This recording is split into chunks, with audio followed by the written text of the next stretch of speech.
50 faits sur Carlo Acutis. L'ange de la jeunesse est né à Londres le 3 mai 1991. Peu de temps après sa naissance, sa famille a décidé de vivre à Milan, en Italie. Baptisé très jeune, ses parents ont préparé un gâteau en forme d'agneau pour fêter son baptême. Carlo a toujours été un garçon très joyeux et son comportement étonnait tout le monde. Quand des camarades s'en prenaient à lui, il se disait que le Seigneur ne serait pas content s'il réagissait violemment. Quand il s'agissait d'un petit enfant qui le maltraitait, il pensait là encore que le Seigneur ne serait pas heureux s'il ne se contrôlait pas. Il fit sa première communion à 7 ans. Il avait besoin pour cela d'une autorisation spéciale. Après cette grande rencontre avec Jésus, rien ne put arrêter sa marche de foi. Dès ce jour-là, il assistait quotidiennement à la Sainte Messe. Il aimait faire du vélo dans son quartier et s'arrêtait toujours pour parler au gardien de l'immeuble. En plus des balades à vélo, il aimait promener son chiot. Un autre fait intéressant à noter, il n'oubliait jamais d'apporter de quoi manger aux sans-abri qui vivaient près de sa maison.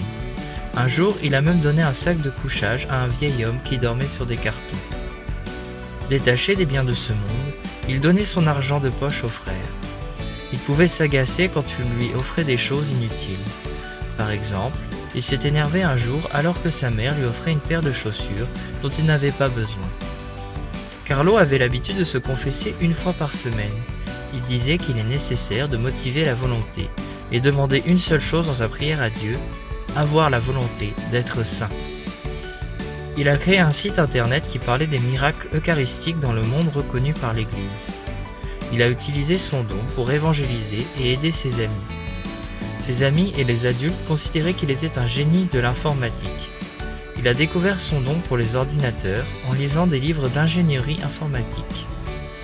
Il priait le chapelet chaque jour de sa vie. Notre-Dame était l'unique femme de sa vie.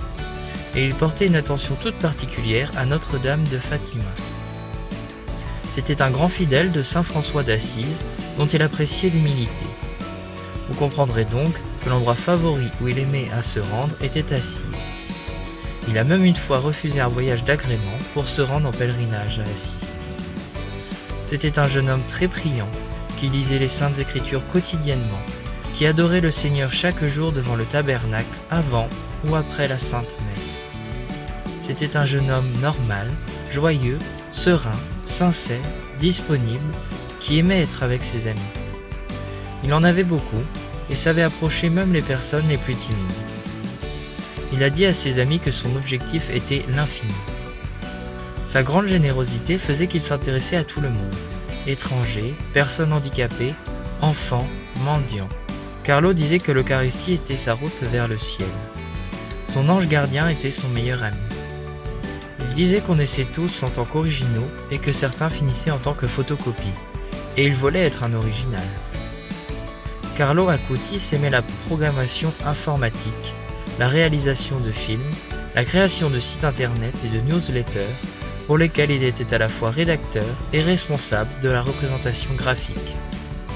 Il a fait beaucoup de bénévolat et a donné sa vie pour sa famille, ses amis et ses études. Il organisait des foires au sein de sa paroisse pour aider les missions avec les fonds collectés. Il fut diagnostiqué comme souffrant des oreillons début octobre 2006. Puis quelques jours plus tard est tombé le diagnostic final, leucémie foudroyante. Il en est décédé. Sur son lit d'hôpital, il a dit à sa mère « Maman, n'aie pas peur car avec l'incarnation de Jésus, la mort est revenue à la vie et nous n'avons pas à essayer de lui échapper. Quelque chose d'extraordinaire nous attend dans la vie éternelle. » Il a dit également « Soyez toujours avec Jésus, c'est mon projet de vie. » Lorsque son médecin lui a demandé s'il souffrait beaucoup, Carlo a répondu « Il y a des gens qui souffrent plus que moi. » « Je suis heureux de mourir, a-t-il écrit, parce que je vis ma vie sans perdre une minute sur des choses qui ne plaisent pas à Dieu. Avant de mourir, il a offert ses souffrances pour le pape Benoît XVI et pour la Sainte Église. Il est décédé le 12 octobre 2006 en odeur de sainteté, un peu moins de 1 mois après la découverte de sa maladie. 50 faits sur Carlo Acutis.